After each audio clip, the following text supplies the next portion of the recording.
Hello and welcome to another episode of AskFans TV in association with BetSafe with me, Matt Brown.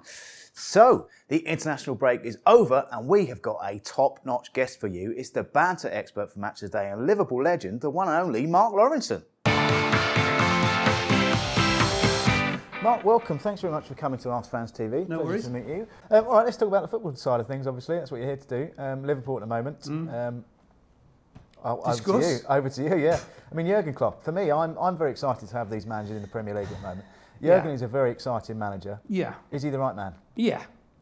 Yeah. I think the only problem, which everybody knows, is defensively they ain't great. But it's not just, the goalkeeper or the back four or the personnel. It's also the people in front of them that haven't been great either. You know, I mean, Chan been okay. Henderson's had a really mixed season so far. I know it's still relatively early, and I think signed Robertson as a left back. Centre backs are decent, and everyone says, "Oh, he's obviously stubborn, Jurgen Klopp." But I think the problem is, everyone knows about Virgil van Dijk, but the players he's looked at to come in, obviously he doesn't think for the money that they're better than what they've got. So why would you go and buy them? But players absolutely love him.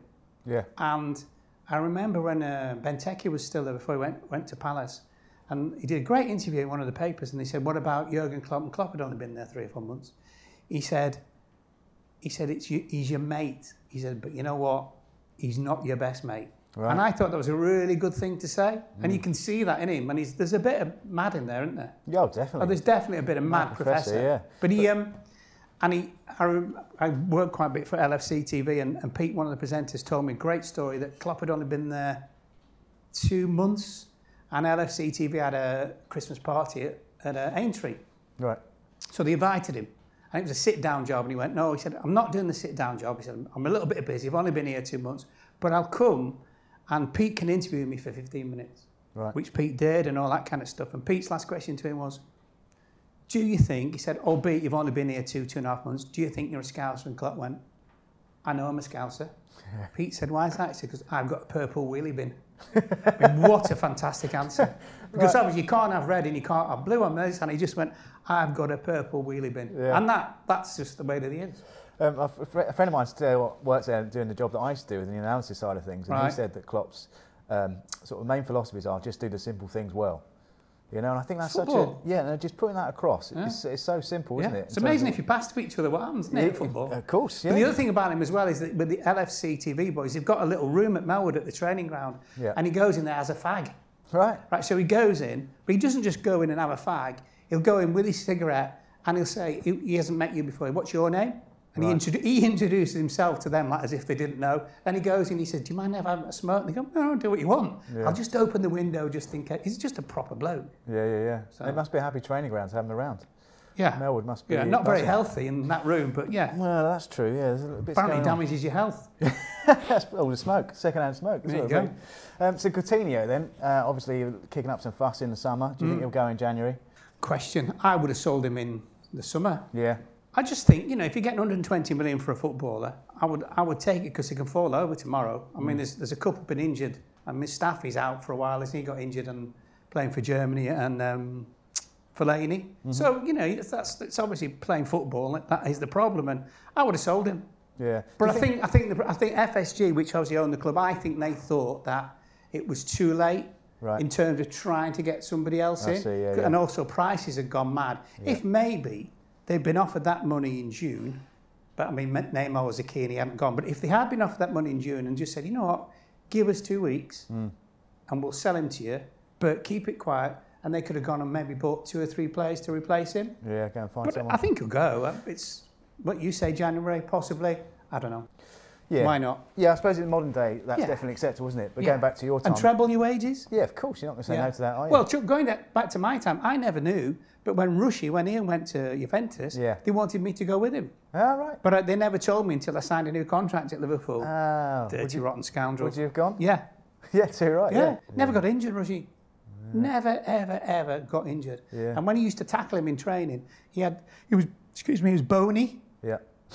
Just bony, sharp angles. Yeah, and he didn't realise that when you tackle him, you go, Christ, don't get like that in your ribs and stuff. But And so going back to Kenny, when Kenny became the manager then. King Kenny. Yeah, so that must have been a bit of a strange situation. It was a nightmare. It was a nightmare. Yeah.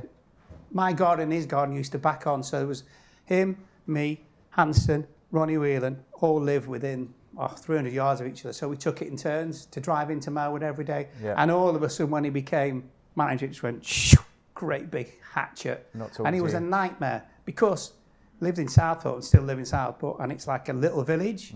So everybody knows where you are, when you're out or not. And he was just a nightmare because he'd just go, we weren't supposed to go out Thursday or Friday night. Yeah. But Thursday, if you went out for a meal, that was fine without alcohol. And he'd go, you're out last night. Somebody'd obviously run, and I went, yeah, I went to eat. Was that all right? It was just a nightmare in the right kind of way. So we used to call him Golden Balls.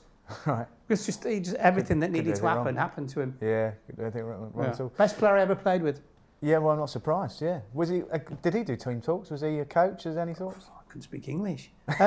No, he tried to be.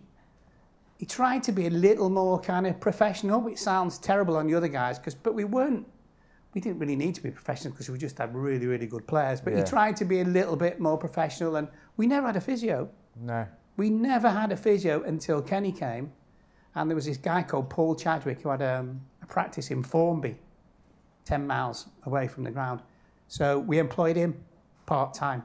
Right. And we'd go, typical footballers taking the mick out, so, yeah, European champions, part-time physio, it's the way forward. It was mad. So if you had a real problem, you went to see the surgeon, which, I suppose, it worked. Have you been watching England play at all recently?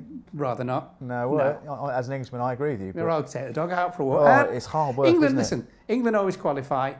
And I have to say, when they get to a tournament, there are many different things. They're not good tournament players anyway. They don't do that kind of put in the hotel and can't go anywhere, which they don't help themselves with either. And most of them, who are Premier League players, they're on their knees by May. Yeah. So... Too many games. Too many competitions. Yeah. Too many competitions. As well. They're putting under so much pressure. Well, yeah, but then it's like that. What do you want? Do you want, a really good Premier League? Yeah. I'm not saying it's the best league in the world, but a really good as in it's got everything, stories, entertainments and all those kind of things, managers and players.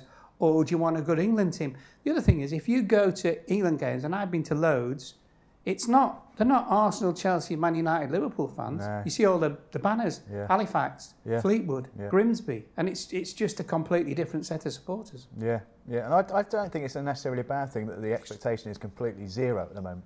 Yeah, because but you know what it's like? It's zero at the moment, but as it builds up and builds up and builds up, and we've got Harry Kane, who apparently is going to be the next Pope and everything. Yeah. It'd be like Harry's going to solve the world problems and King Jong-un and everything. Yeah. But I reckon we should bring in Ancelotti. No chance. No chance whatsoever. Right. I think we should. Yeah. Well, I saw that somewhere the other. So Everton are going for Ancelotti. Yeah, right. Yeah. It's frightening, isn't it? It's absolutely frightening. Yeah. Pundits then. So obviously you've been making a living for a long time now as a pundit. Scratching a living. Well, making a very tidy living, I think. Scratching. You just mentioned you just got a place in Menorca, so I don't think you do. Mallorca. All right, sorry. Yeah. It's not mine, it's rented. Yeah, exactly. It's opened up massively, obviously, since Sky... What, my place in Mallorca? No. Well, you went over there to close it down. So in terms of how many outlets there are now, Sky, stuff like that. Yeah. And, obviously, Sky have the Monday Night Football where it goes very deep into the punditry. We've not got that money, BBC. Do you not think? We haven't. No. Honestly, we haven't. Do you watch that? Do you watch Monday Night Football? Yeah. Do you agree? Just when Carra comes on, I'm missing the subtitles. That's the only problem. I work with Carra. I'm so surprised to see him there, aren't you? Because I know he loved football. He always loved football, but I didn't think he had the intelligence. That's funny. But I think with him, it was that preconception thinking, like you. But he's quite a bright lad, actually. Yeah, very much so. Yeah, and he's quite a deep thinker about very it. Articulate You knew Gary Neville because he's a shop steward and stuff like that. So. And you knew Gary Neville when he ran 80 yards to get Sami Hyypiä sent off, but we won't mention that. Okay. Yeah. And when you watch that, do you sitting there and agreeing with them, or do you just think generally? Nonsense? Yeah. Generally. Is there anyone that you've watched and you think, what on earth are you saying? There's loads, but I'd lose my job if I told you. And I think the thing now with pundits is everyone's got an opinion, which is absolutely fine. But as you said, there are so many different outlets, but people either like you or they loathe you. And I'm sure there's loads of people hate me because I play for Liverpool. Right. And, my voice, I listened to my voice and went, oh my God, does that actually belong to me? So that doesn't help. And I remember my first ever match of the day. And it was me, it might be me, Trevor Brooking and Desmond Lynham. Right. And I was talking to Des, and apparently I called his name, or came out with his name 28 different times. And some bloke wrote in the papers and sent me this clip going, he said, Christ almighty, he said, every time he spoke, all the dogs around the country must have, like, their ears must have come up. He never said I was a crap pundit, he just said I had a bad voice. No. Pep's Man City this season are looking quite formidable, and it's also, you know, United are looking quite incredible as well. So the battle of the Manchesters, what do you think is going to happen there? Who's going to come Well, there'll be one and two, won't they? But the only so. thing I would say about Manchester City, as good as they've been, is can they play poorly and win? Yeah. Man United can. Yeah. Because they are a little bit more glass half empty. Excuse me, which is a Mourinho trait. Yeah. So if you ask me, what are we? Early October. Yeah. I would say I think Man United will win the league. And let's finish with then Liverpool Man United this weekend. What do you reckon? 2-1 Liverpool. Brilliant. Well, that's all we've got for you. So thank you very much for coming in. It's an absolute pleasure to meet you and a pleasure to talk to you. And hopefully we'll see you again at AskFans TV. Thanks very much. Okay, Mark. So 9 dart challenge. Okay. Second guest we've had, Darren Anderson, was here last week, got 97. Did he practice? He had 3 practice darts. Do you want 3 practice darts? No. Oh. Well, I've got an excuse, haven't I? Well, okay. I'll see where you're going. Age comes with experience. Okay, off you go. 9 darts. You know, I'm left-handed, but I want to throw it right-handed. Well, let me step back a bit then, mate. That's a bit harsh, isn't it? You carry on. Say when. Off you go. 17. 18. Oh, I thought it was in treble. And another 18, which is 36 and 17, 53. 53. Oh, not bad start. No pressure though, is there? 11. 12. Jesus. And 1.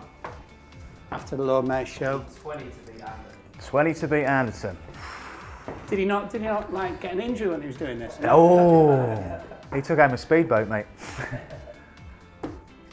15. 12. Beaten Done him it, now already. yes. And 4. So your total is 108. 108. All right, so your total is 108. So you're now top of the leaderboard. Well done, Mark Lawrenson. Thanks very much. That won't last though, will it? The biggest game of the weekend sees Liverpool take on Manchester United, and our sponsors BetSafe have given AskFans an exclusive special offer for the game. If you register for a new account via a special link in the description, you'll get a £10 in-play bet for the Saturday lunchtime clash at Anfield. The only thing you need to do is bet £1 on a match before kick-off. Full information plus a few suggestions of how you can use this special offer can be found at our website askfans.co.uk. Right, it's time for your Twitter questions. Take it away, Mr. Lawrenson. Right. Here are Lawro's Twitter questions. Is Klopp any better than Brendan Rodgers? Absolutely, because Jurgen Klopp didn't have Stevie G and Suarez absolutely flying, and also Daniel Sturridge, I think, scored an awful lot of goals, so yes. Question number 2, who's your favourite ever MOTD pundit? Favourite for the wrong reason was David Ginola in France 98 World Cup, because we did this game. It was really hot, obviously summer in Paris. And we were doing this game at the top of the RAC building, or the equivalent in the middle of Paris. And as this game kicked off, there was me, David, Alan Hansen, and obviously Gary Lineker. And after about 20 minutes, he went outside for a fag, David Ginola. So I just thought that was class. And he came in, and at half-time summary was absolutely brilliant, and he'd missed about 25 minutes of it, so that was good. Liverpool or Man United who will win the Premier League next? Man United, hurts me to say, but definitely. Should Liverpool sell Daniel Sturridge?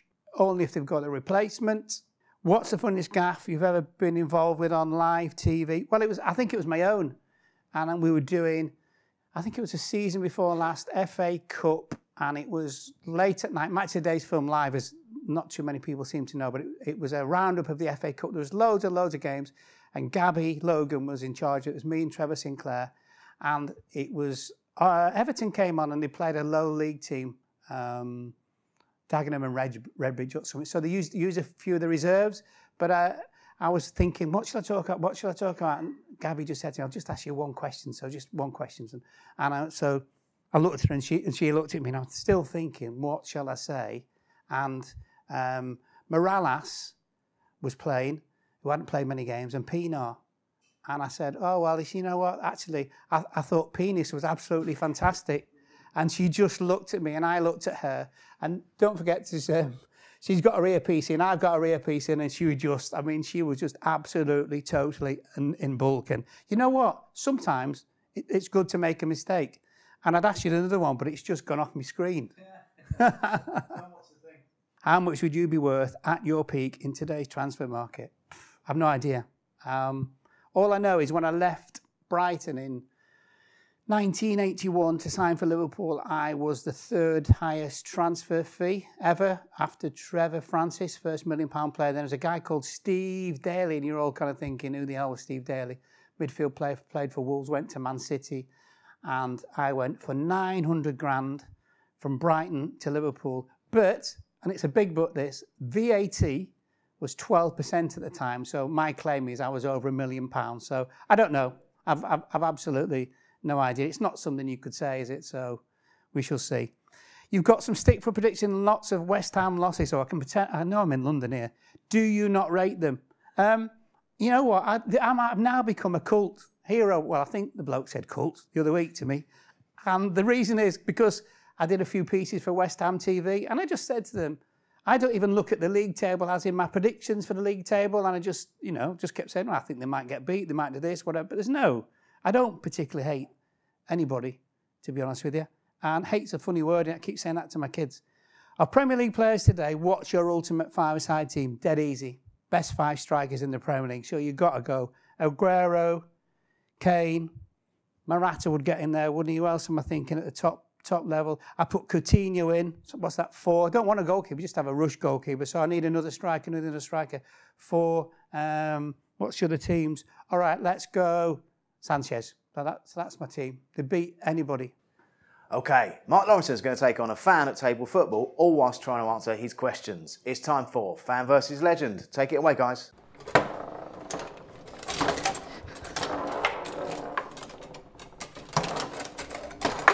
Come on. Hold on. What? Have you got an itch or something? You did call me Daniel Sturridge Should have got your mother to wash your top, mate. Right, you ready? No.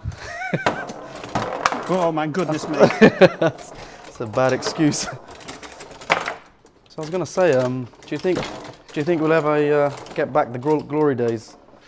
Not for a while. No? Well, it's all about money, isn't it, now? So, yeah, I mean, tell you what, sneak one in.